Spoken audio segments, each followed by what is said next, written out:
दुःखावरोधे जनस्ते जांगलिकाय माने संसार हाला हलमोह शांते पुंडलिक वरदा हरी विठ्ठल श्री ज्ञानदेव तुकाराम पंढरीनाथ महाराज की जय जगद्गुरु श्री ज्ञानेश्वर महाराज की जय जगद्गुरु श्री तुकाराम महाराज की जय परमहंस सद्गुरु स्वामी स्वरूपानंद महाराज की जय परमहंस सद्गुरु स्वामी माधवनाथ महाराज की जय परमहंस सद्गुरु स्वामी माधवानंद महाराज की जय सर्व संतन की जय जय जय रघुवीर समर्थ।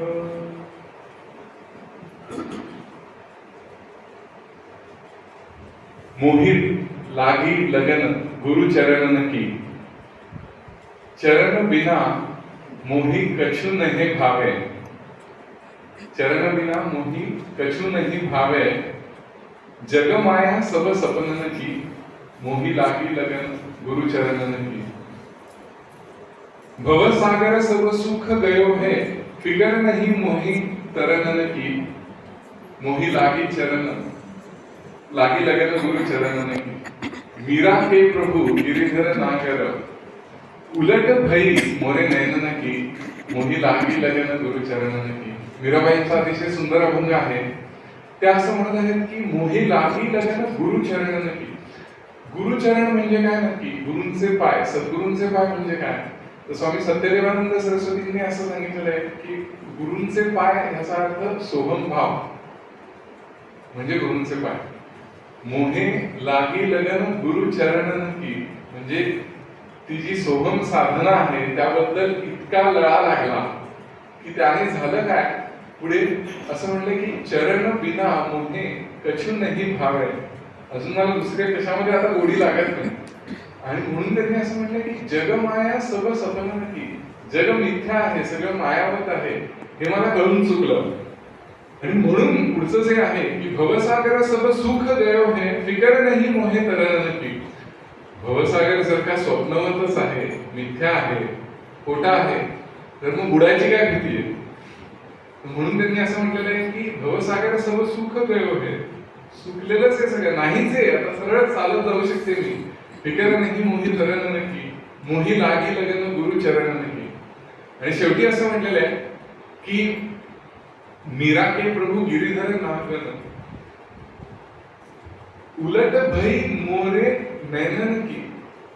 माझे जे डोळे आहेत त्यांची पाहायची दृष्टी जी आहे ती उलटीकडे म्हणजे परत माघारी फिरली आणि ही ज्या वेळेला माघारी दृष्टी फिरेल त्यावेळेला ती उगमाकडे जाईल आणि त्या उगमाकडे जाण्यासाठीच तर आपल्याला सद्गुरू म्हणत असतात। इथे बघा सर्वप्रथम जे म्हटलेलं आहे की गुरुचरणांच्या शिवाय मला कुठल्याही गोष्टी आता भावत नाही। म्हणजे सोहम साधना जी आहे ती इतकी अखंडितपणे सुरू आहे की त्यावर स्वामी स्वरूपानंदांनी देखील म्हटलेलं आहे ना की लागेला असे छंद स्वरूपाचा किंवा अमृतधारामध्ये इतक्या सुंदर साख्या आहेत। एका साखीमध्ये असं म्हणतात की संतत संगे सोहम जीवलग सांगे मज गुज गोष्टी। हा जो सोहम आहे तो इतका माझा जीवलग आहे, तुम्हाला गुज गोष्टी सांगतो। चिर सुखद असा सखान दुसरा जरी धुंदिली सृष्टी। म्हणजे सृष्टीमध्ये जरी अगदी सगळीकडे शोधलं तरी सुद्धा असा सखा दुसरा कोणी मिळणार नाही, कारण तो सतत माझ्या बरोबर आहे। तो कुठला आहे? हाच सोहम भाव ज्यामध्ये सतत स्वामी स्वरूपानंद आहे आणि तोच इथे सद्गुरूंचे पाय या अर्थाने आहे। स्वरूपपत्र मंजुषेमध्ये जर का आपण बघितलं त्यामध्ये देखील स्वामींनी एका पत्रामध्ये सांगताना असं म्हणलेलं की जाणावे चिन्मय सद्गुरूचे पाय तेथे कैचे काय जन्म मृत्यू। हे इथे सुद्धा सद्गुरूचे पाय म्हणजे तिथे सोहम बोध ज्याने होतो ती सोहम साधना किंवा तो सोहम भाव जो चिन्मय आहे आणि त्याकडे जन्म मृत्यू थोडीच आहे। आणि हेच त्यांनी देखील पुढे सांगितलेलं स्वामी स्वरूपानंदांनी की अशा सोहम साधने ज्यावेळेला आपण जाऊ अखंडितपणे त्यावेळेला सद्गुरूंची भेटी अखंडितपणे होईल। जे आपल्याला स्वामींनी अगदी शेवटचा संदेश जो स्वामींनी दिला की तुम्ही जसं जसं स्वच्या जवळ जाल तस तसं तुम्हाला माझं अस्तित्व अजून अजून प्रत्ययाला येईल. तेच इथे सांगितलेलं आहे. पण ही सोहम साधना आपल्याकडे झाली पाहिजे.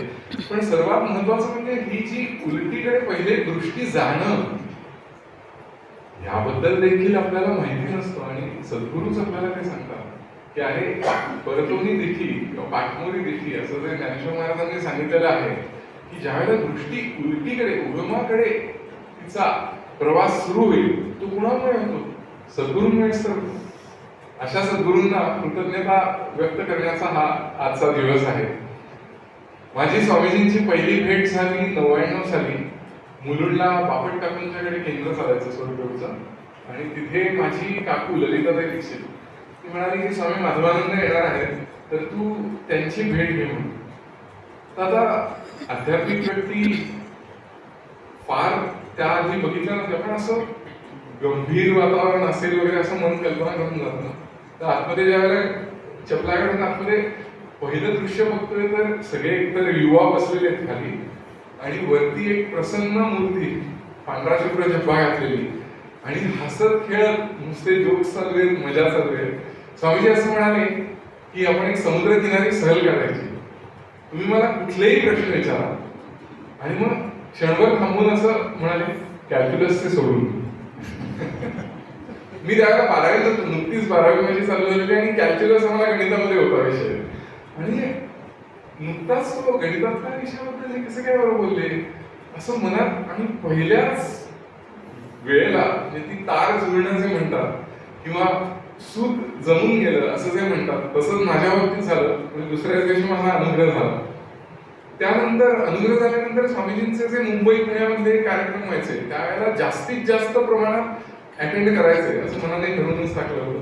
म्हणजे कुठेही स्वामीजींचा झाला कार्यक्रम तरी कसंही कॉलेज वगैरे जमवायचं, क्लासेस जमवायचे, पण स्वामींच्या कार्यक्रमाला जायचं. म्हणजे ठाण्याला तर त्यांचे विश्रांती बंगल्यामध्ये ज्यावेळेला कार्यक्रम व्हायचे,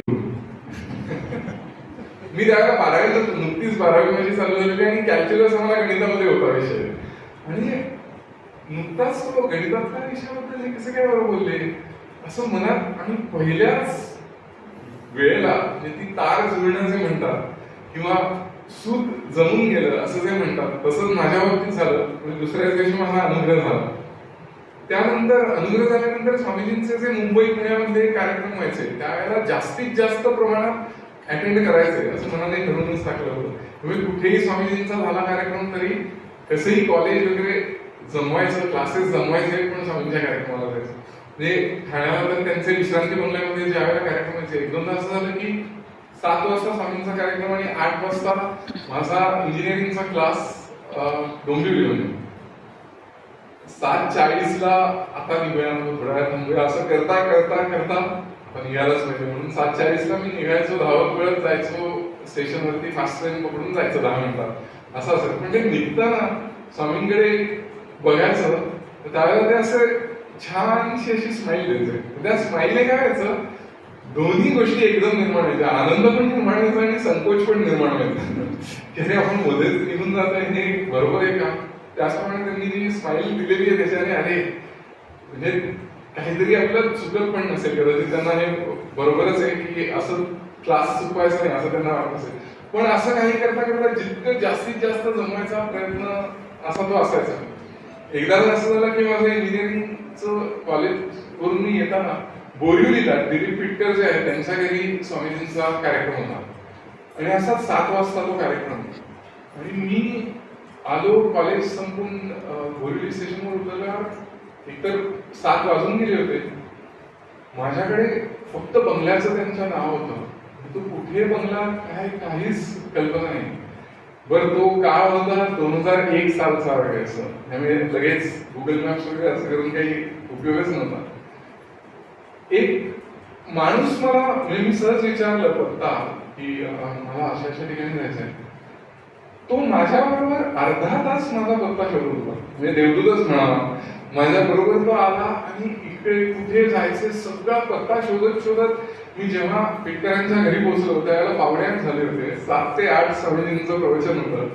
तर आतमधून अरे आपलं चुकतंय हे सुद्धा भाव होताच, पण ठीक आहे काही का म्हणून आपल्याला थोडं तरी मिळेल. 7:45ला मी एंटर झालो आणि त्यावेळेला परत तीच स्माईल स्वामीजींची की आता त्यावेळेला निघण्याच्या वेळेला त्यांनी केलेली स्माईल, इथे आतमध्ये शिरतानाची स्माईल. मग त्यावेळेला म्हणलं की नाही 15 मिनिटं तरी मिळालं ना तरी चालेल. मग नंतर त्यांनी एक अभंग म्हणायला सांगितलं. पण अशी गंमत जमत असायची, म्हणजे जितकं जास्तीत जास्त आपल्याला जमवता येईल तसा प्रयत्न असायचा. पुढे पुढे तर स्वामीजींचं जे ऑनलाईन सगळं सुरू झालं ना त्या संबंधी सुद्धा सिस्टीम्स म्हणजे त्यांनी इतक्या परफेक्टली बसवल्या होत्या. का? कारण जगाच्या पाठीवर आपण कुठेही जरी असलो तरी सुद्धा आपलं श्रवण घडावं, कारण श्रवण ही अध्यात्माची पहिली पायरी आहे. म्हणजे ते घडलं पाहिजे. मला आठवतं की मी IIT गांधीनगर ज्या वेळेला जॉईन केलं त्याच्या दुसऱ्या दिवशी गुरुपौर्णिमा होती ठाण्यातली, आणि मी इथे गांधीनगर गुजरातमध्ये. मला इतकं वाईट वाटत होतं. मी त्या दिवशी पहिल्या दिवशी सगळं जॉईनिंग प्रोसिजर वगैरे झालं आणि परत जिथे टेम्पररी हाऊसिंग होतं तिथे गेलो आणि चालत असतानाच दुसऱ्या दिवशी चालत असतानाच एकदम आठवलं की अरे स्वामींचा कार्यक्रम कदाचित ऑनलाईन हे स्ट्रीम करणार असतील.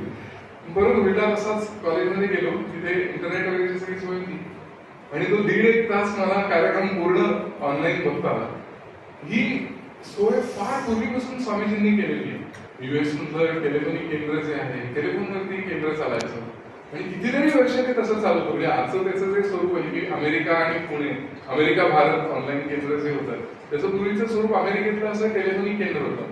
तिथे सुद्धा स्वामी अगदी दर जे रविवारी असायचं केंद्र त्यावेळेला ते कटाक्षाने एकही केंद्र ते चुकीत नसत. कारण सगळ्यांची जे अमेरिकेतले सगळे जे तिथे जॉईन होतात त्या सगळ्यांची एकाच वेळेस बोलता येऊ शकत होता. मग त्यानंतर ह्या ज्या सिस्टीम्स आहेत पुढे पुढे तर असं झालं की मला आठवतं मी जिथे US मध्ये होतो तिथून माझं कॉलेज 60 मैलावरती होतं वन वे. गाडीने 1 तास 20 मिनिटं लागायचं. बुधवारचं केंद्र पुण्यातलं 8 वाजता सुरू व्हायचं. त्यावेळेला अमेरिकेत सकाळी 8:30 वाजलेले असायचे. त्यावेळेला सकाळी 8:30 वाजता फोनवरतून ते जॉईन करायचं आणि 1 तास 20 मिनिटाचा प्रवासाने पूर्ण केंद्र ऐकायला मिळायचं. हे जे स्वामीजींनी सोय केलेली आहे ना, म्हणजे गाडीत ते स्पीकरवरती ज्यावेळेला लावायचं त्यावेळेला असं वाटायचं की अरे इथेच बोलतात स्वामी.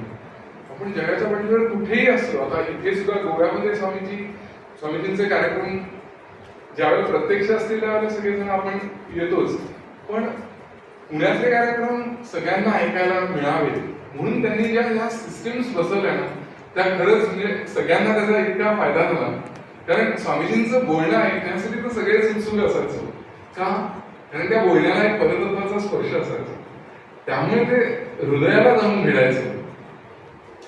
दासबोधामध्ये समर्थांनी असं म्हटलेलं आहे की ज्ञान, वैराग्य आणि भजन, स्वधर्म कर्म आणि साधन, कथा निरूपण, श्रवण, मनन, नीती न्याय मर्यादा यामध्ये एकही गुणे असेल तेने ते विलक्षण दिसेल म्हणून हे सर्व काही विलसे सद्गुरूपाशी. असं जे समर्थांनी गुरुलक्षण समासामध्ये सांगितलेलं की सद्गुरूंपाशी कुठल्या गोष्टी असतात. सर्वप्रथम ज्ञान, मुख्य सद्गुरूचे लक्षण आधी पाहिजे विमळ ज्ञान, निश्चयाचे समाधान स्वरूप स्थिती. ते सर्वात पहिले प्राधान्याने सांगितलेली गोष्ट ही आहे की विमळ ज्ञान सद्गुरूंपाशी असतं. त्यानंतर वैराग्य, याही वरी वैराग्य प्रबळ, वृत्ती उदास केवळ, विशेषे आचरे निर्मळ स्वधर्म विषयी, असं त्यांनी म्हटलेलं आहे. म्हणजे वैराग्य प्रबळ सद्गुरूंपाशी असतंच, पण वृत्ती उदास केवळ यामध्ये आपल्याला असं वाटतं की अरे उदास होऊन राहायचं की काय. ज्यांनी स्वामीजींना पाहिलेलं आहे, ज्यांनी स्वामी माधवानंदांना पाहिलेलं आहे, स्वामी स्वरूपानंदांना पाहिलेलं आहे, कधीतरी त्यांचं उदास चेहरा असलेला आपण बघितलाय का? स्वामीजींचं तर इतकं असायचं की इतके हसवायचे स्वामी, मोठे स्वामी, इतके जोक्स चालायचे आणि सगळ्यांना हसत खेळत अध्यात्म शिकवलेलं. स्वामी स्वरूपानंदांनी तर म्हटलेलं आहे चित्ती सांगितलेली गोष्ट ही आहे की विमळ ज्ञान सद्गुरूंपाशी असतं. त्यानंतर वैराग्य, याही वरी वैराग्य प्रबळ, वृत्ती उदास केवळ, विशेषे आचरे निर्मळ स्वधर्म विषयी, असं त्यांनी म्हटलेलं आहे. म्हणजे वैराग्य प्रबळ सद्गुरूंपाशी असतंच, पण वृत्ती उदास केवळ यामध्ये आपल्याला असं वाटतं की अरे उदास होऊन राहायचं की काय. ज्यांनी स्वामीजींना पाहिलेलं आहे, ज्यांनी स्वामी माधवानंदांना पाहिलेलं आहे, स्वामी स्वरूपानंदांना पाहिलेले, कधीतरी त्यांचं उदास चेहरा असलेला आपण बघितलाय का? स्वामीजींचं तर इतकं असायचं की इतके हसवायचे स्वामी, मोठे स्वामी, इतके जोक्स चालायचे आणि सगळ्यांना हसत खेळत अध्यात्म शिकवलेले. स्वामी स्वरूपानंदांनी तर म्हटलेलं आहे, चित्ती असू द्यावे निवांत प्रसन्न, कल्पांती खिन्न होऊ नये. आणि त्याच मध्ये पुढे असं म्हटलेलं आहे की संसारी राहावे अलिप्त उदास. आता एकाच वेळेला उदास आणि चित्त असू द्यावे निवांत प्रसन्न, हे कसं काय बरं शक्य असेल? तर उदास याचा अर्थ अलिप्त, अलिप्त राहावं असं सांगितलं. या अर्थाने ते याही वरी वैराग्य प्रबळ वृत्ती उदास केवळ म्हणजे अलिप्त असू दे, फार गुंतून नको जाऊस कशामध्ये. पण असं असलं तरी सुद्धा स्वधर्म कर्म जे तुझं आहे ते तुला अगदी नीटपणे पार पाडावंच लागेल. आणि ह्यामध्ये सुद्धा स्वामीजींचा अतिशय कटाक्ष असायचा. म्हणजे मला एकदा आठवतं की मी स्वामींचा केकावलीवरती, मोरोपंतांच्या केकावलीवरती अॅरिझोनाला कार्यक्रम होता, जयंती तांबे यांच्या घरी. आणि त्याच वेळेला माझी एक गणिताची परीक्षा होती आणि ती 2 तासावरती होती. त्यामुळे लवकर लेक्चर्स जी होती, सगळे स्पीकर्सची जी टॉक्स होते ते सगळे झाले लवकर. आणि मी म्हणलं की 2 तास मध्ये आहे आणि 1-2 टॉक्स आहेत ते काही माझ्या एरियामधले नाही आहेत, त्यामुळे आपण पटकन आपल्याला तो प्रोग्राम मिळेल, म्हणजे आपला सुटेल म्हणून मी ड्राईव्ह करून 2 तास गेलो. स्वामी म्हणाले तू कसं काय आता? म्हणजे स्वामी असं असं होतं, म्हणजे 2 तास काहीच नव्हतं आणि मग 2 तास होते ते माझ्या एवढ्या एरियामध्ये नव्हते. एवढं फक्त त्यांनी केलं आणि वरती निघून गेले ते पायऱ्या चढून वरच्या खोलीमध्ये त्यांच्या. त्यांनी हेच दाखवून दिलं त्याच्याने की हे मला पसंत पडलेलं नाहीये, तू तिकडचं चुकून इथे येणं. त्यामुळे स्वधर्म करणं तुझं काय होतं, तुझं तिकडचे जे सगळे टॉक्स आहेत ते तू अटेंड करणं हे महत्वाचं होतं, ते करून तू यायला पाहिजे होतंस, ते तू केलं नाहीस. इथे जे म्हटलेलं आहे की विशेष आचरे निर्मळ स्वधर्मविषयी, त्या बाबतीत सद्गुरू अगदी कटाक्षाने आपल्याला सांगत असतात की तुझं जे काही आहे करणं ते तुला नीटपणे पार पाडावंच लागेल. पण इकडे जे आहे की ज्ञान, वैराग्य आणि भजन, स्वधर्म कर्म आणि साधना. आता हे भजन, हे उपासना या अर्थी आपण घ्यायला पाहिजे. म्हणजे अंतरिशुद्ध ब्रह्मज्ञान, बाह्य निष्ठेचे भजन, म्हणजे अतिशय त्यांना प्रेम असतं त्या उपासनेच्या बाबतीत. जरी त्यांची स्थिती केव्हाच सर्व मिळवलेलं असलं तरी सुद्धा उपासनेच्या बाबतीत, म्हणजे भजनाच्या बाबतीत ते समर्थांनी म्हटलेलं आहे, अतिशय त्यांना प्रेम असतं. आपल्याला माहितीच आहे स्वामीजींचं सगळं काही प्राप्त करून सुद्धा अगदी शेवटपर्यंत साधना त्यांची चालू असायची. म्हणजे हॉस्पिटलमध्ये असताना त्यांनी एकदा अनुज रानडेला असं सांगितलं की स्पंजिंग कर माझं, मला ध्यानाला बसायचंय. आणि आंघोळ करून ध्यानाला बसतात, ती माझ्या सद्गुरूंची पूजा आहे. पण आंघोळ करणं द्यायला त्यांना अलाउड नव्हतं, त्यामुळे स्पंजिंग करायला त्यांनी सांगितलं. आता हे सर्व प्राप्त होऊन केव्हाच त्यानंतर उपासनेवरचं, साधनेवरचं प्रेम जे आहे अजून काय, आणि हे सगळं आपल्या सगळ्यांच्यासाठी की आपण असं वागलं पाहिजे हे दाखवून देण्यासाठी म्हणून संत हे करत असतात. त्यामुळे इथे जे म्हटलेलं आहे की अंतरिशुद्ध ब्रह्मज्ञान, बाह्य निष्ठेचे भजन, तेथे बहु भक्तजन विश्रांती पावतील. तिथे शांत जीवांना विश्रांती नक्कीच मिळणार आहे, कारण इतकी साधना स्वामीजींची झालेली आहे. तिथे नक्की तुला शांत स्थिर होण्यासाठी काय करायला पाहिजे हे ते सांगत असतात. त्या दृष्टीने आपण केलं की नक्कीच आपल्याला विश्रांती मिळेल. कारण नाहीतर मग काय, समर्थ असं म्हणतात की नाही उपासनेचा आधार तो परमार्थ निराधार, कर्मे विना अनाचार भ्रष्ट होते. म्हणजे तुम्ही माझ्याकडे या, मी तुमचं सगळं पाहून घेईन परमार्थ, असलं काहीतरी स्वामीजींकडे कधीच नसत. स्वामीजींनी देखील शेवटी असंच सांगितलंय, तुम्ही माझ्याकडे या, पण तो मी आहे कुठे, मी तुम्हाला भेटेन कुठे, स्वपाशी जसं जसं तुम्ही जाल तसतसं तुम्हाला मी भेटेन, माझं अस्तित्व जास्तीत जास्त तुम्हाला प्रचितीस येईल, असं त्यांनी म्हटलेलं आहे. असं नाही की तुम्ही इकडे या आणि बाकी काही तुम्हाला साधना वगैरे इथे आलात ना झालं, डोकं एकदा टेकलं की सगळं झालं म्हणून मी तुमचा सगळा परमार्थ घेऊन बघून घेईन वगैरे, असं काहीतरी कधीच कुठल्याच संतांकडे आपल्याला पाहायला मिळत नाही. स्वामी स्वरूपानंदांनी अगदी असं सांगितलेलं आहे की म्हणती आणि ते कोण कुणाचा करी येथ उद्धार, स्वये कष्टल्या विणका होतो कोठे आत्मोद्धार, म्हणजे उद्धरेत आत्मनात्मानं, हे जे आहे हेच स्वामीजींनी काव्यमय रीतीने इथे सांगितलेलं आहे की अरे तुला स्वतः तुझा उद्धार करायचा आहे. त्याबद्दलचा मार्ग जो आहे तो सद्गुरू अगदी नीटपणे सांगतील, पण प्रवास तुला स्वतःलाच करायला लागेल.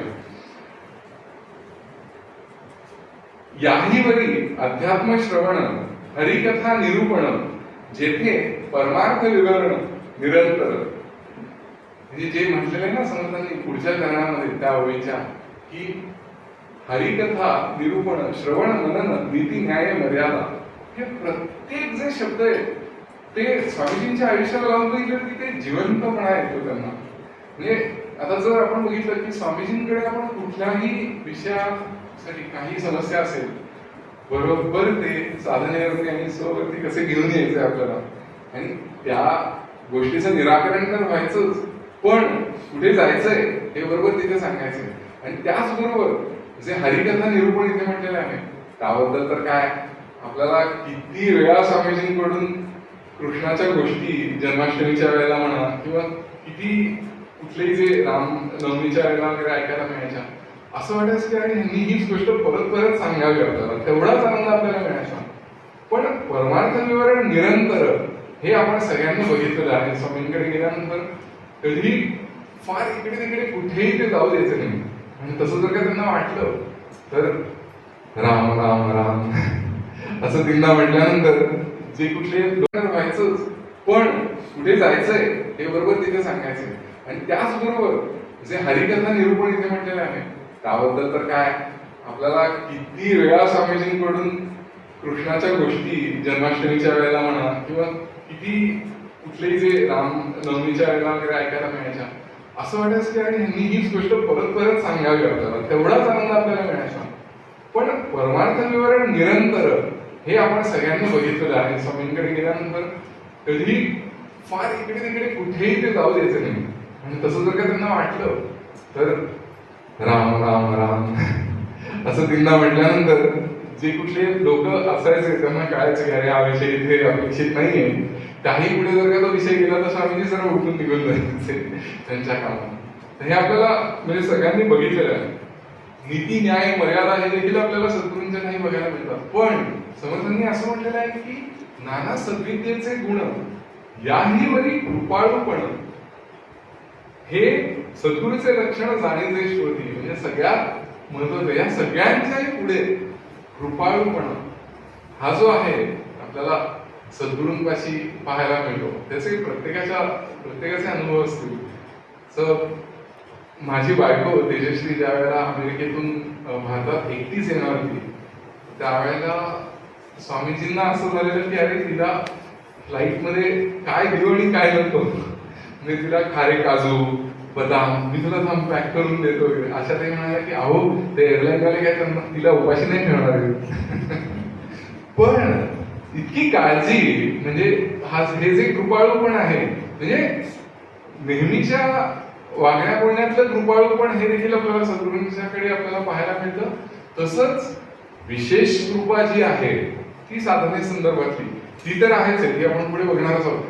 पण असं सुद्धा की अरे प्रेमाचं नातं आहे, आणि सद्गुरूंपाशी जे आपण काय प्रेम करणार, आपण त्यांच्यावर जेवढं प्रेम केलं त्यापेक्षा कितीतरी प्रेम ते आपल्यावरती करतात. म्हणजे ते गुरुदेवांनी असं म्हटलेलंच आहे ना की त्यांना कोणीतरी असं म्हटलं की आपण भाऊसाहेब महाराज मुंदेकरांवरती कसं प्रेम केलं त्यांच्या गुरुंमध्ये.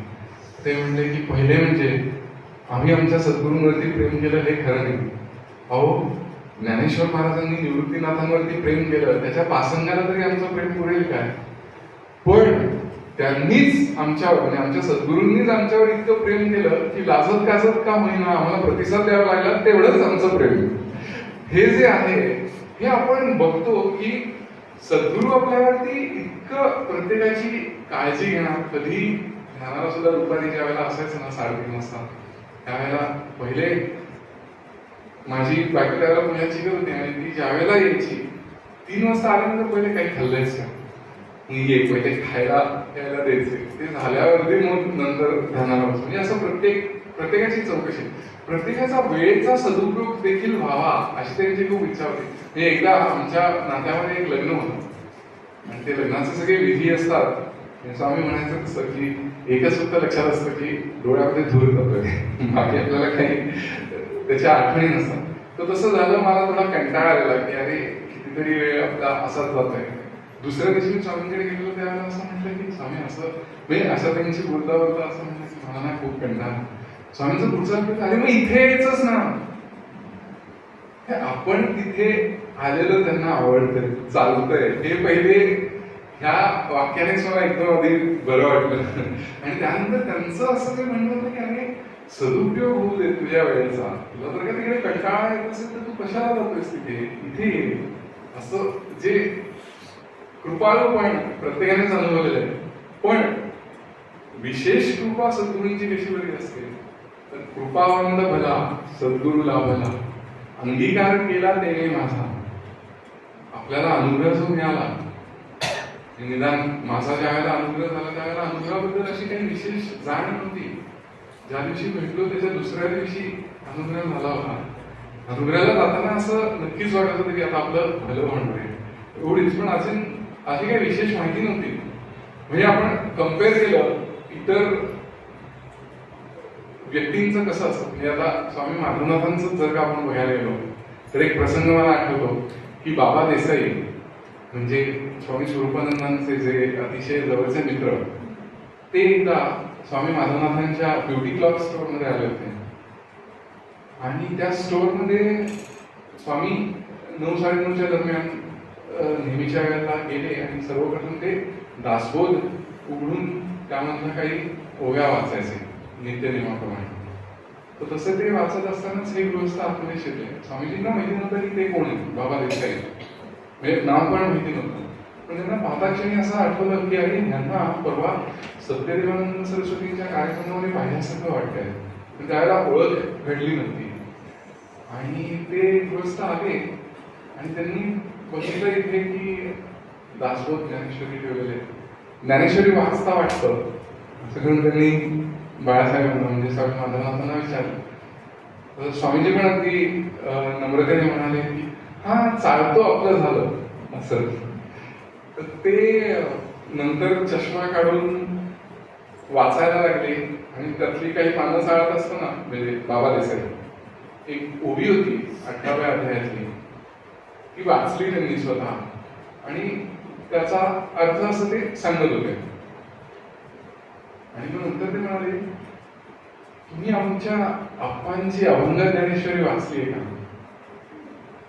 आप्पा म्हणजे स्वामी स्वरूपानंद असं त्यांनी सांगितल्यानंतर स्वामीजींना असं वाटलं की अरे परवा स्वामी सत्यदेवानंद सरस्वतींच्या कार्यक्रमाला गेलो त्यावेळेला सुद्धा असंच हे स्वामी स्वरूपानंदांबद्दल ऐकायला मिळालं. इथे सुद्धा त्यांनी सांगितलं तुम्ही आमच्या आप्पांची अभंग ज्ञानेश्वरी वाचा म्हणजे तुम्हाला ज्ञानेश्वरी नीट कळेल. असं करून त्यांनी माधवनाथ स्वामींना सांगितल्यानंतर ते निघून गेले गृहस्थ. आणि ते पुण्याला ज्यांच्याकडे उतरले होते त्यांच्याकडे त्यांनी असं ही सगळी हकीकत सांगितल्यानंतर ते म्हणाले जे चकित झाले. दुसऱ्या दिवशी सकाळी तरातरा ते दुकानात परत गेले. म्हणजे अहो काल तुम्ही एका अक्षरानेही बोलला नाही की तुमच्याकडे ज्ञानेश्वरीतलं निरूपण चालतं म्हणून. किती वाजता असतं? 9:15 वाजता. मी नक्की आज रात्री येणार. आणि योगायोग बघा ते रात्री आले आणि जी ओवी त्यांनी दुकानामध्ये वाचली होती त्या ओवीवरती स्वामीजींचं निरूपण होतं. आणि अजून 2 दिवस पुढचे ते निरूपण चालू होतं. आणि त्यांनी तो त्यांचा पावसला परत जाण्याचा प्रोग्राम रद्द केला. अजून 2 दिवस थांबले कारण स्वामींचं ऐकण्यासाठी म्हणून. आणि ते तिसऱ्या दिवशी ऐकून झाल्यानंतर ते म्हणले की आज मला खऱ्या अर्थाने ज्ञानेश्वरीची गोडी कळली. मला स्वामी स्वरूपानंदांची सारखी आठवण येत होती. मला माझ्या गुरुनी म्हणजे बाबा महाराज वैद्यांनी म्हणजे स्वामी स्वरूपानंदांचे देखील गुरु त्यांनी असं सांगितलं होतं की एके दिवशी तुला ज्ञानेश्वरीची किंमत कळेल, ती सांगणारा भेटेल. तसं आज मला खऱ्या अर्थाने तो अर्थ मला कळला. ही तयारी स्वामी माधवनाथांची स्वामी स्वरूपानंदांकडे जाण्याच्या अगोदर झाली होती. अनुग्रह आणि पुढे सगळं कार्य अनुग्रहापूर्वी एखाद्याची इतकी तयारी झालेली होती. तर म्हणूनच तर स्वामींनी त्यांच्या अभंगामध्ये असं म्हटलं ना की सिद्धहस्त तो पडता माथा अनुभूती अनुपमा उदयली नित्य ही गुरुपौर्णिमा. पण त्यांची अवस्था तशी होती, आधीच ध्यान सगळं स्वतःहून, ज्ञानेश्वरी दासबोध सगळा अभ्यास स्वतःहून सगळा करून झालेला होता गुरूंना भेटण्यापूर्वी. त्यामुळे सिद्धहस्त तो पडता माथा अनुभूती अनुपमा हे त्यांच्या बाबतीत बरोबर आहे. म्हणजे आपल्याला लावून घ्यायचं नाही असं दरवेळेला स्वामी सांगायचं. आपल्याला तसं होतंय का? नाही. तर आपल्याला नित्य नियमित आपली साधना चालू ठेवायची आहे, त्यामध्ये खंड पडू द्यायचं नाही. तसंच परत अजून एका अर्थाने कृपा कशी बरं आपल्याला पाहायला मिळते, तर कृपावंत थोर सद्गुरु उदार तेने योगसार दिले नसलं. योगसार म्हणजे योगाचा जो गाभा आहे, नक्की काय करायचंय, कुठे जायचंय, उद्देश काय, तो सद्गुरूंनी दिला. कसा बरं दिला? मनपवनाची दाखवली वाट. म्हणजे पवन म्हणजे श्वास, त्या श्वासावरती मंत्र बसवायचा आणि त्याने मनाला नियंत्रित करायचं. कारण मन हे अतिशय चंचल, त्यापेक्षा कमी चंचल श्वास, त्या श्वासापेक्षा कमी चंचल जी वस्तू असेल म्हणजे मन, श्वास जी कमी चंचल आहे ती अधिक चंचल मनाला रेग्युलेट करण्यासाठी म्हणून वापरायची आणि ती देखील मंत्रासहित वापरायची. म्हणजे श्वास घेताना सोडताना हम असं करत करत मग मन ज्या वेळेला रेग्युलेट होईल त्यावेळेला मग पुढे काय होईल, वृत्ती सगळ्या शांत होऊन जातील आणि मग मनपवनाची दाखवणी वाट गगनाची गाठ बांधेल. आता गगनात गाठ बांधण्यासाठी म्हणून कुठे काय आहे असं काही नाही की तिथे गाठ बांधायची, पण स्वामींनी असं सांगितलं होतं की गगनाची गाठ बांधली म्हणजे आता वृत्ती उठतच नाहीये, चित्त इथे स्थिर झालेलं आहे. अनुसंधान स्वच घेण्यासाठी म्हणून इतर ज्या काही गोष्टी मारक आहेत, ज्या वृत्ती उठतात त्या वृत्तीच उठत नाही, तिथे गगनाची गाठ बांधली असं त्यांनी सांगितलं आहे. पुढे असं म्हटलंय की शून्य निशून्याचे बीज महाशून्य भेटविले धन्य हरिरूप. शून्य म्हणजे स्वामींनी वर्णन केलेलं आहे, त्याच्यामध्ये असं म्हटलंय की वृत्ती शून्य अवस्था म्हणजे शून्य, पण ती काही काळच राहते, परत वृत्ती उठतात. ती बराच काळ राहणं म्हणजे निशून्य. पण तिथे देखील आपल्यामध्ये कुठलेही विचार येत नाहीये हे जाणणार आहे, ही जाणीव आहे, म्हणून ती देखील फायनल स्टेज नाहीच. पण शून्य निशून्याचे बीज महाशून्य. आता ती जी जाणीव आहे तिची स्वतंत्र जाणीव पण नाही राहत, ती देखील विलीन झाली, विरून गेली. तर ही जे जाणीवेचं विलिनीकरण जे आहे तत्वामध्ये होणं, त्या तत्वाला तिथे महाशून्य असं म्हटलेलं आहे. शून्य निशून्याचे बीज महाशून्य भेटविले धन्य हरिरूप. इथे असं म्हणले की भेटलो, भेटविले म्हणजे गुरूंनी भेटविलं असं म्हटलेलं नाही. जय जय शुद्धे उदारे प्रसिद्धे अनवरद आनंदे वर्षतीये. तिथे तेच म्हटलेलं की म्हणजे गुरूंच्या कृपादृष्टीला तिथे उद्देशित त्यांनी म्हटलं जय जय शुद्धे उदारे प्रसिद्धे. इथे म्हटलेलं कृपावंत सद्गुरु उदार. उदार कारण ही इतकी महत्वाची गोष्ट त्यांनी आम्हाला दिली. शेवटी असं म्हटलेलं आहे की स्वामी म्हणे माझा नाथ संप्रदाय अवघे हरिमय योग बळे. आपण किती भाग्यवान आहोत की आपण या नाथ संप्रदायाचे वारसदार आहोत. न अथ म्हणजे ज्याला सुरुवात नाही असा परमात्मा, त्याची प्राप्ती हे ज्यांचं उद्देश ते नाथ संप्रदाय असं स्वामीजींनी सांगितलं आहे त्यांच्या विवरणामध्ये. असे आपण नाथ संप्रदायाचे वारसदार आहोत. पण स्वामीजींनी सांगितल्याप्रमाणे की वारसा हक्क सिद्ध करावा लागतो. म्हणजे आपण जर का बँकेत गेल्यानंतर आपलेच पैसे आपलंच अकाउंट आहे, पण ती सही नाही मॅच झाली, नाही मिळालं, you cannot prove that you are the same person, नाही पैसे मिळणार, सिद्ध करावं लागतं.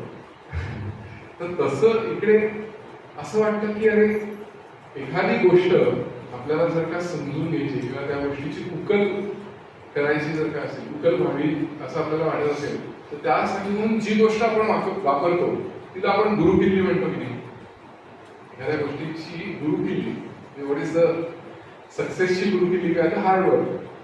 तर अशी गुरुकिल्ली आपल्याला जी हा वारसा हक्क आपला काय आहे सर्वप्रथम ते आपण जाणून घ्यायचं पाहिजे की त्या तत्वाचा अनुभव आपल्याला येणं, त्याच्याने तो वारसा हक्क सिद्ध होईल. पण निदान आपण त्या मार्गावरती असणं आणि त्या मार्गावरती आपण नित्य नियमाने स्वामीजींनी सांगितल्याप्रमाणे की वारसा हक्क सिद्ध करावा लागतो. म्हणजे आपण जर का बँकेत गेल्यानंतर आपलेच पैसे आपलंच अकाउंट आहे पण ती सही नाही मॅच झाली, नाही मिळालं, you cannot prove that you are the same person, नाही पैसे मिळणार, सिद्ध करावं लागतं. तर तसं इकडे असं वाटतं की अरे एखादी गोष्ट आपल्याला जर का समजून घ्यायची किंवा त्या गोष्टीची उकल करायची जर का असेल, उकल व्हावी असं आपल्याला वाटत असेल तर त्यासाठी म्हणून जी गोष्ट आपण वापरतो तिला आपण गुरुकिल्ली म्हणतो की नाही. एखाद्या गोष्टीची गुरुकिल्ली, व्हॉट इज द सक्सेसची गुरुकिल्ली काय तर हार्ड वर्क. तर अशी गुरुकिल्ली आपल्याला जी हा वारसा हक्क आपला काय आहे सर्वप्रथम ते आपण जाणून घ्यायचं पाहिजे की त्या तत्वाचा अनुभव आपल्याला येणं, त्याच्याने तो वारसा हक्क सिद्ध होईल. पण निदान आपण त्या मार्गावरती असणं आणि त्या मार्गावरती आपण नित्य नियमाने आपले प्रयत्न चालू ठेवणं हे तरी अपेक्षित आहे. मग हळूहळू स्वामीजींच्याच कृपेने तो वारसा हक्क आपण सिद्ध करू शकतो. पण निदान आपण त्याच्यावरती मार्गक्रमण तरी करत राहिलो पाहिजे. पण मग आता हा वारसा हक्क सिद्ध करण्याच्यासाठी म्हणून जी गुरुकिल्ली काय बरं, तर गुरूंना प्रसन्न करणं ही त्याची गुरुकिल्ली. गुरूंना प्रसन्न करणं म्हणजे गुरूंची कृपादृष्टी आपल्यावरती असणं. ती गुरूंची कृपादृष्टी काय काय बरं करते हे आपण सर्वप्रथम बघू. तर ज्ञानेश्वर महाराजांनी 12व्या अध्यायामध्ये ज्या नवनाच्या ओव्या घेतलेल्या आहेत ना त्यामध्ये अतिशय सुंदर वर्णन केलेलं आहे. ते असं म्हणतात की योग सुखाचे सोहळे सेवका तुझेनी स्नेहाळे सोहम सिद्धीचे लळे पाळीसी तू. ही गुरूंची कृपादृष्टी कशी आहे की त्याच्याने योग सुखाचे सोहळे प्राप्त होतात. जे प्रयत्नरत आहेत त्यावरती त्यांना, म्हणजे सेवक ह्याला दोन अर्थ आपण घेऊ शकतो. एक तर सेवा करणारे गुरूंची, पण ती गुरूंची सेवा म्हणजे कुठल्या अर्थाने, गुरुसेवा म्हणजे आपलं साधन आपण नीट करणं हीच गुरुसेवा, बाकी काही नाही. आणि दुसरं म्हणजे सेवन करणारे ह्या अर्थाने भक्त. तर त्यामुळे सेवका तुझेनी स्नेहाळे सोहम सिद्धीचे लळे पाळीसी तू, म्हणजे सोहम सिद्धीचे लळे हौस पुरवतेस जे इच्छुक आहेत त्यांची. कोण? ही गुरुकृपा दृष्टी. तिच्याबद्दल पुढचं सगळं वर्णन आहे की आधार शक्तीच्या अंकी वाढविसी कौतुकी, म्हणजे चेतना शक्तीच्या मांडीवरती घेऊन कौतुकाने वाढवतेस त्या साधक रूपी बालकाला. आणि पुढे असं म्हणते हृदयाकाश पल्लकी परिय देसी निजे, म्हणजे हृदयाकाश तिथे हळूहळू निजवतेस. म्हणजे इतर विचारवृत्ती येऊ देत नाही असं आपण आपल्या घ्यायचा. म्हणजे झोपण्यासाठी ध्यानाच्यासाठी म्हणून ही सर्टिफिकेशन नाहीये, पण इथे जे स्वरूपी निजवतेस असं त्यांना पुढे म्हणायचं. पुढे त्यांनी असं देखील सांगितलं आहे की प्रत्येक ज्योतीची ओवाळणी, प्रत्येक ज्योती म्हणजे आता बघा आपण लहान मुलाचा वाढदिवस असतो ना त्याला आपण ओवाळतो, कशासाठी ओवाळतो तर एकतर कुठली वाईट शक्ती त्याला त्रास नको द्यायला म्हणून, आणि त्याचा हित चिंतो आपण, त्यामुळे आपण त्याला ओवाळत असतो. म्हणून सद्गुरू किंवा गुरूंची कृपादृष्टी ही साधकरूपी बालकाला कुठल्या ज्योतीने बरोबर ओवाळते, आत्मप्रकाश रूप ज्योतीने. ही जी प्रत्येक ज्योती म्हटलेली आहे ती म्हणजे आत्मप्रकाश रूप ज्योती. तर ह्या ज्योतीने ओवाळणी असं ज्ञानेश्वर महाराजांनी म्हटलेलं आहे. आणि मग काय करते ती मनपवनांची खेळणी, मनपवनाची गाठ जी बांधायची आहे अशा प्रकारची खेळणी ती देते. आणि परत असं म्हटलंय की आत्मसुखाची बाळ लेणी लेवीत असेल, म्हणजे त्या बालकाला, साधकरूपी बालकाला दागिने घालते. कुठले? आत्मसुखाचे दागिने. ज्ञानेश्वर महाराजांच्या दृष्टांतांना कुठे सीमाच नाही, म्हणजे क्लायमॅक्स सगळ्या गोष्टींचा ते स्वामी सांगायचे. आणि शेवटी असं त्यांनी म्हटलेलं आहे की 17वीचे सन्य देसी. म्हणजे आता बघा की 17वी जीवनकाळ असं शारदास्तवन समासामध्ये शारदेचे वर्णन करताना स्वामीजींनी समर्थांनी सांगितलेलं आहे. तर 17वी जीवनकाळ म्हणजे कॉन्शियसनेस, 17वीचे सन्य देसी म्हणजे जीवनकला रूपी दूध त्या साधक रूपी बाळाला. पण आता बघा बालकाचं बाळ झालेलं आहे. म्हणजे मला त्यावेळेला मी ज्यावेळेला हे थोडी तयारी करत होतो त्यावेळेला असं जाणवलं की माणूस ज्या वेळेला सद्गुरूंना भेटण्यापूर्वी काहीतरी अध्यात्माचं वाचलेलं असतं त्यावेळेला असं वाटतं की अरे आपल्याला माहिती आहे सगळं. तर त्यावेळेला म्हणजे त्या आध्यात्मिक गोष्टींचा बोकाणा भरलेला असतो. त्यानंतर ज्या वेळेला सद्गुरूंपाशी जातो त्यावेळेला काय होतं, जे वेदांचे अभ्यंतरी ते काढून अपत्यावरी शिष्य श्रवणी कवळ भरी उद्गार वचने असं समर्थ म्हणतात. म्हणजे घास भरवतात, बोकाणा जो भरलेला असतो ते बरोबर नाही, घास भरवतात. पण त्यावेळेला अपत्यावरी म्हणजे तो जो आपला अहंकार असतो की आपल्याला माहिती आहे सगळं, त्यापेक्षा आपण तो इगो आपला कमी झालेला असला पाहिजे आणि आपण बालक झालेलो असलो पाहिजे. पण त्याही पुढे जर का जीवनकलेप्रत जायचं असेल, कॉन्शियसनेस प्रत जायचं असेल तर मग अगदी छोटं बाळ जायला पाहिजे. तरच मग ते 17वीचे स्तन्य देसी जे म्हटलेलं आहे ते शक्य आहे. नाहीतर मग ते जितकं सूक्ष्म आहे तितका आपला अहंकार कमी असला तरच ते आपल्याला प्राप्त होणार. स्वामीजींनी एके ठिकाणी असं म्हटलेलं होतं की गुरूंची कृपादृष्टी हे सगळं करते, पण गुरूंची कृपादृष्टी प्राप्त कशामुळे होईल. तर त्यांनी असं म्हटलेलं, एका साधकानेच त्यांना विचारलं होतं त्यावेळेला त्यांनी म्हटलेलं की कृपा इज डायरेक्टली प्रोपोर्शनल टू धर्म अँड इन्व्हर्सली प्रोपोर्शनल टू मीपणा. एका वाक्यामध्ये काय करायचं आणि काय करू नये हे त्यांनी सांगितलं. पण इन्व्हर्सली प्रोपोर्शनल टू मीपणा जर का कमी झाला इतकं सूक्ष्माप्रत आपण जाऊ शकू. म्हणून इथे म्हटलेलं आहे की 17वी जायला पाहिजे. तरच मग ते 17वीचे स्तन्य देसी जे म्हटलेलं आहे ते शक्य आहे. नाहीतर मग ते जितकं सूक्ष्म आहे तितका आपला अहंकार कमी असला तरच ते आपल्याला प्राप्त होणार. स्वामीजींनी एके ठिकाणी असं म्हटलेलं होतं की गुरूंची कृपादृष्टी हे सगळं करते, पण गुरूंची कृपादृष्टी प्राप्त कशामुळे होईल. तर त्यांनी असं म्हटलेलं, एका साधकानेच त्यांना विचारलं होतं त्यावेळेला त्यांनी म्हटलेलं की कृपा इज डायरेक्टली प्रोपोर्शनल टू धर्म अँड इन्व्हर्सली प्रोपोर्शनल टू मीपणा. एका वाक्यामध्ये काय करायचं आणि काय करू नये हे त्यांनी सांगितलं. पण इन्व्हर्सली प्रोपोर्शनल टू मीपणा जर का कमी झाला इतकं सूक्ष्माप्रत आपण जाऊ शकू. म्हणून इथे म्हटलेलं आहे की 17वीचे स्तन्य देसी अनाहताचा हल्लरुगाशी.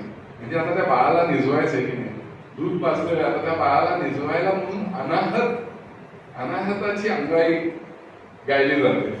त्यानंतर पुढे असं म्हटलेलं आहे की समाधी बोधे निजविसी बुजावून. मग समाधी सुखामध्ये ती त्याला स्वरूपी निजवते. ही गुरूंची कृपादृष्टी. आणि ही गुरूंची कृपादृष्टी प्राप्त करून घेणं म्हणजे गुरूंना प्रसन्न करणं. कारण त्याशिवाय काय हे प्राप्त होणार नाही. मग आता जर का वारसा हक्क सिद्ध करायचा असेल तर त्याची गुरुकिल्ली म्हणजे गुरूंना प्रसन्न करणं. गुरूंना प्रसन्न करण्याच्या साठीची गुरुकिल्ली काय. तर स्वामी स्वरूपानंदांनी एका आव्हानामध्ये असं म्हटलेलं आहे की गुरूंना प्रसन्न करायचं ना तर गुरु सेवे मिळणं जावो निरीक्षण तेने तो प्रसन्न स्वामी म्हणे. एकही क्षण असा जाऊ देऊ नको ज्या वेळेला गुरुसेवा होणार नाही. मग असं थोडीच आहे की गुरूंचे पाय चेपत बसले. किती साधक आहे, प्रत्येकाने जर का पाय चेपायला लागले तर गुरुंना पाय जे दुखत होते ते आणखीनच दुखायला लागतील. त्यामुळे ह्या अर्थाने गुरुसेवा इथे अपेक्षितच नाही. त्यांनी जी सांगितलेली साधन आहे ती आपण नीट करणं म्हणजे गुरुसेवा. आणि गुरुसेवेने जावं निरीक्षण तेने तो प्रसन्न. म्हणजे गुरूंची कृपादृष्टी प्राप्त व्हायला हवी असेल तर त्याची गुरुकिल्ली ही आहे की गुरु सेवा करणं म्हणजे गुरूंनी जी साधना सांगितली आहे ती करणं. थोडक्यात ती साधना करता करता आपल्याला तो वारसा हक्क आपला सिद्ध करता येईल. बाकी सद्गुरूंना आपण काय देणार. ऐहिक तर त्यांना काही नको असतं. त्यांनी सगळंच मिळवलेलं आहे, त्यांना ऐहिकाची काय जरूर आहे. मला एक परत प्रसंग आठवतो की मी आणि माझी बायको आम्ही अमेरिकेतून एकदा येणार होतो आणि शॉपिंग करायला गेलो म्हणजे सगळं किराणा मालाची काय काय घरून घेऊन जायचं वगैरे.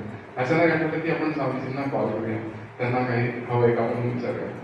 स्वामींना फोन केला तर पहिले हसले आणि खरं तर काही नको आहे,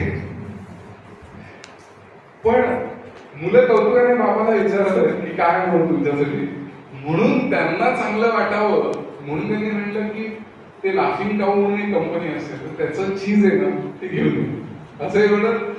बाकी काहीही त्यांना आपल्याकडून खरं तर नको असतं, पण आपलं मन राखण्यासाठी म्हणून सद्गुरू आपल्याला छान वाटावं म्हणून ते मागत असतात. ऐहिक आपण त्यांना काही अपेक्षितच नाही आणि पारमार्थिक तर त्यांना सगळंच काही मिळालेलं आहे,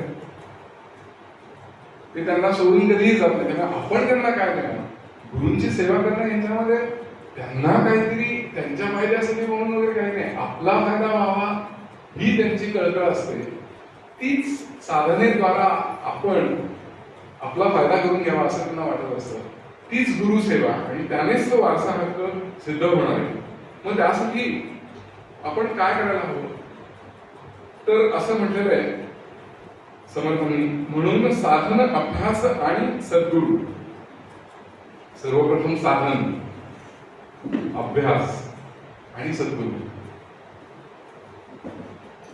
म्हणजे सद्गुरूंनी सांगितलेलीच साधना, ती साधना तर करावीच, त्याबरोबर अभ्यास देखील असावा, तो त्या साधनेला पूरकच असणार आहे. आणि मग पुढचा मार्ग सद्गुरूंकडून काय, म्हणून साधन, अभ्यास आणि सद्गुरू, सत्शिष्य आणि सत्शास्त्र विचार, सत्कर्म, सद्वासना, पारू पाववी भवाचा, ह्याने भव पार करून जाशील असं समर्थ सांगतो. पुढे म्हटले की सदुपासना, सत्कर्म, सत्क्रिया आणि स्वधर्म, सत्संग आणि नित्यनेम निरंतर. आपल्याला बघून असं पहिले धाव लागते, पण ह्या 2 ओव्या आणि अशा 14 ओव्या आहेत शिष्य लक्षण समासामध्ये, आणि प्रत्येकामध्ये 3 चरण असे आहेत की ज्याच्यामध्ये शिष्यामध्ये काय असावं हे अपेक्षित, म्हणजे 42 गोष्टी. पण सद्गुरू आपल्यावर कृपाळूपणाचा त्यांचा असतोच, त्यामुळे ते आपल्याला अशा सगळ्या गोष्टी तुला सगळ्याच प्राप्त व्हायला पाहिजे मगच तू माझ्याकडे, असं नाही. आपला अंगीकार त्याच वेळेला केला ज्यावेळेला त्यांनी आपल्याला अनुग्रह दिला. एखाद्याला अनुग्रह देखील झालेला नसू शकतो, पण तो स्वामीजींकडे कुठलीही पारमार्थिक त्यांची जी काही समस्या असेल ती विचारून ज्यावेळेला जायचे तेव्हा आनंदाने त्या शंकेचं निराकरण स्वामीजींनी केलेलं आहे. अनुग्रहित असेल किंवा नसेल, पण कुठल्याही माणसाला तो ज्या अवस्थेत असेल तिथून पुढे तो कसा जाईल हे स्वामीजी दरवेळेला बघायचं. म्हणजे आपण फक्त त्यांनी जे सांगितलंय त्यामध्ये नित्य नेम निरंतर हे जरी आपण लक्षात ठेवलं तरी सुद्धा आपलं काम होऊन जाईल. आता इथे एक जस्ट मला उदाहरण, एक जोक वाचला होता तो सांगावासा वाटतो की काय असं ना, पौर्णिमेची रात्र असते आणि गावातून 2 दारुडे दारू पिऊन असं एक विहीर असते, त्या विहिरीच्या बाजूने चाललेले असतात आणि अचानक मी त्या विहिरीमध्ये डोकावून बघतो तर अरे चंद्र खाली पडलाय, पाण्यात गेलाय चंद्र, कसं काय होणार आता, त्याला वर काढायला पाहिजे. मग दुसरा पण येतो त्याच्या मदतीला आणि ती जी दोरी असते ती त्या बादलीने हळूवारपणे अशी ते पाण्यात सोडतात. एकतर दारू केलेली असल्यामुळे त्यांचं लक्ष वर कधीच जात नाही, दारू प्यालेल्या लोकांची दृष्टी नेहमी खाली दिसते. हळूवारपणे ती खाली बादली टाकतात अपेक्षित, म्हणजे 42 गोष्टी. पण सद्गुरू आपल्यावर कृपाळूपणाचा त्यांचा असतोच, त्यामुळे ते आपल्याला अशा सगळ्या गोष्टी तुला सगळ्याच प्राप्त व्हायला पाहिजे मगच तू माझ्याकडे, असं नाही. आपला अंगीकार त्याच वेळेला केला ज्यावेळेला त्यांनी आपल्याला अनुग्रह दिला.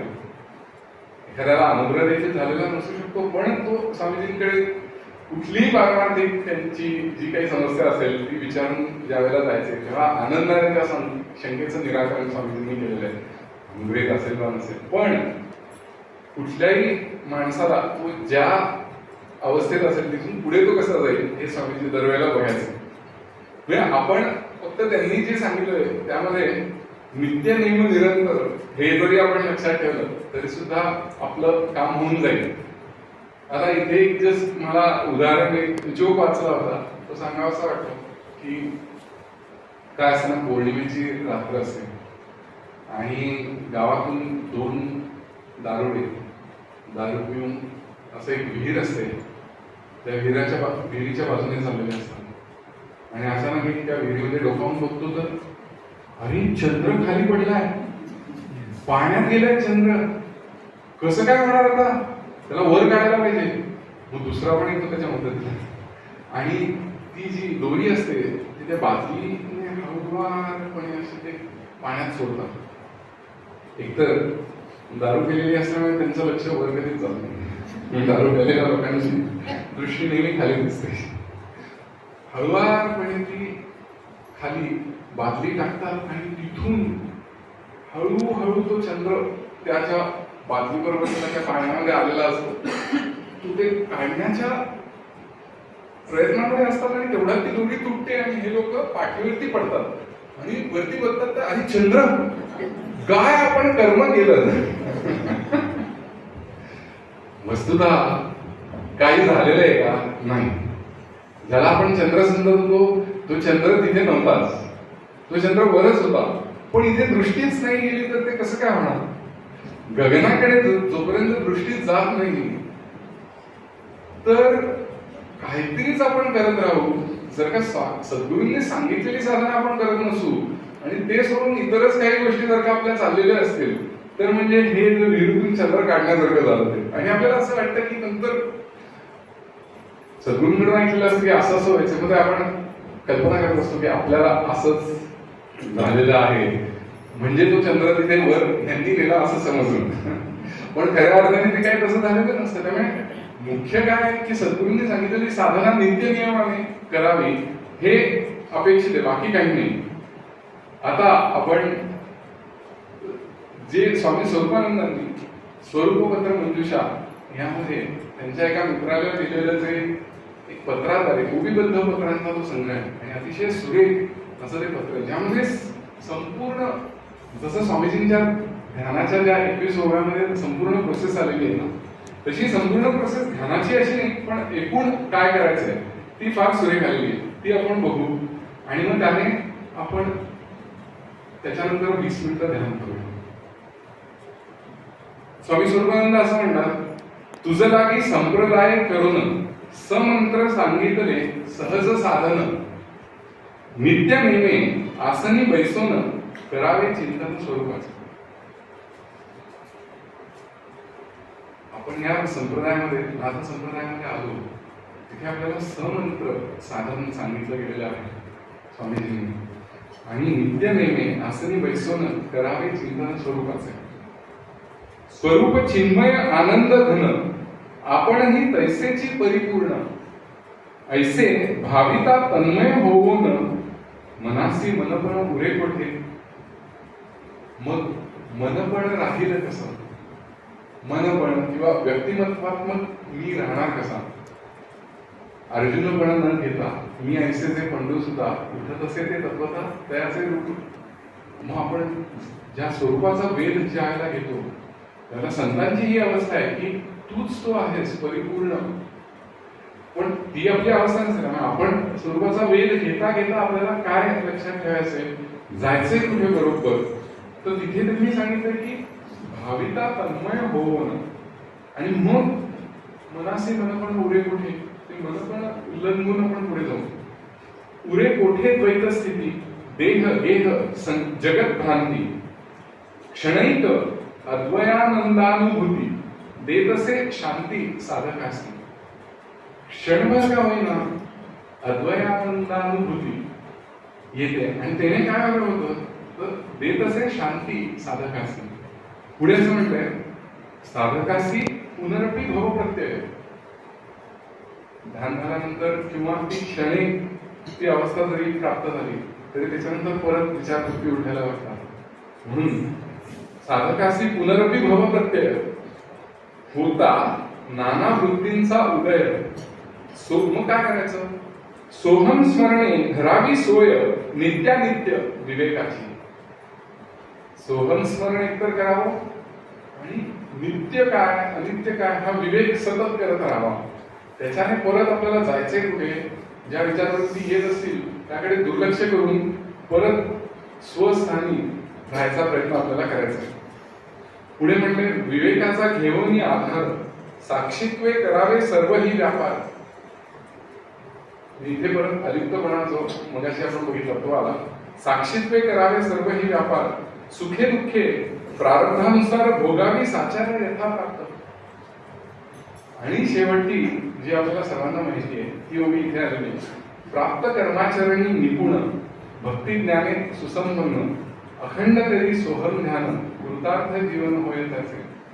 असं आपल्या सर्वांचं जीवन कृतार्थ व्हावं हीच आपल्या सद्गुरूंची इच्छा असते आणि त्याप्रत आपण आपली साधना अधिक अधिक संवेगाने करत राहू. हे विहिरीतून चंद्र काढण्यासारखं झालं ते. आणि आपल्याला असं वाटतं की नंतर सद्गुरूंकडून ऐकलेलं असतं की असं असं व्हायचं, मध्ये आपण कल्पना करत असतो की आपल्याला असंच झालेलं आहे म्हणजे तो चंद्र तिथे वर यांनी नेला असं समजून. पण खऱ्या अर्थाने ते काही तसं झालेलं नसतं. त्यामुळे मुख्य काय आहे की सद्गुरूंनी सांगितलेली साधना नित्य नियमाने करावी हे अपेक्षित आहे, बाकी काही नाही. आता आपण जे स्वामी स्वरूपानंदांनी स्वरूपपत्र मंजुषा यामध्ये त्यांच्या एका मित्राला दिलेलं जे एक पत्राद्वारे ओवीबद्ध पत्रांचा तो संग्रह आहे आणि अतिशय सुरेख असं ते पत्र आहे, ज्यामध्ये संपूर्ण जसं स्वामीजींच्या ध्यानाच्या ज्या 21 ओव्यामध्ये संपूर्ण प्रोसेस आलेली आहे ना, तशी संपूर्ण प्रोसेस ध्यानाची अशी नाही, पण एकूण काय करायचं आहे ती फार सुरेख आलेली आहे. ती आपण बघू आणि मग त्याने आपण त्याच्यानंतर 20 मिनिटं ध्यान करूया.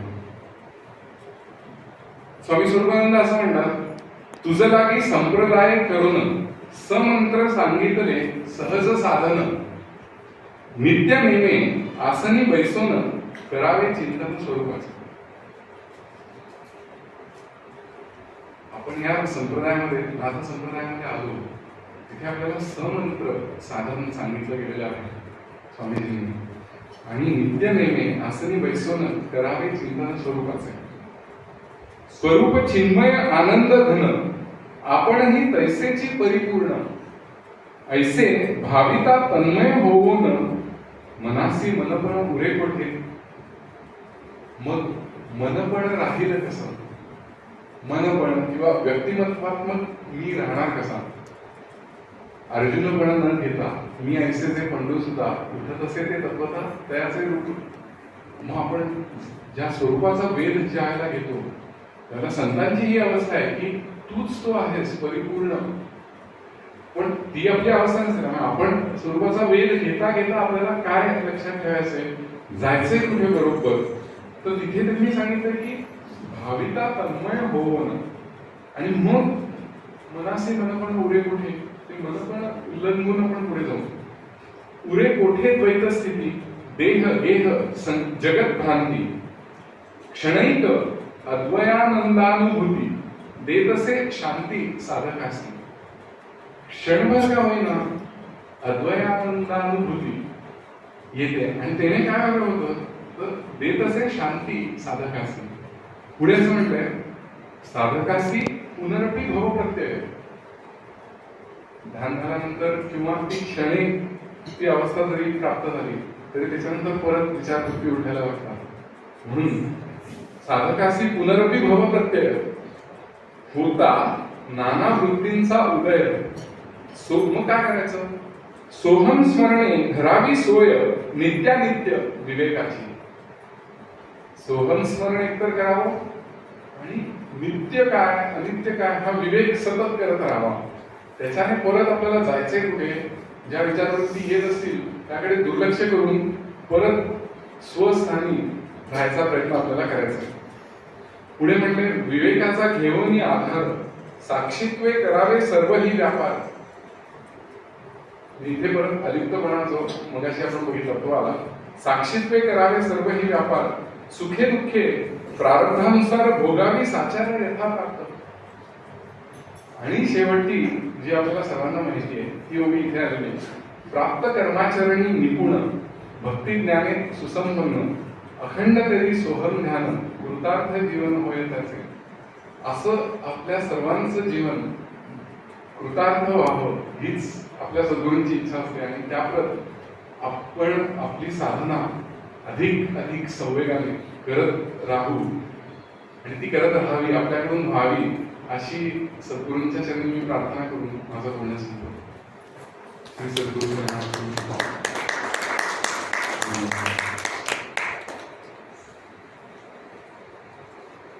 आता आपण 20 मिनिटं ध्यानाला बसू.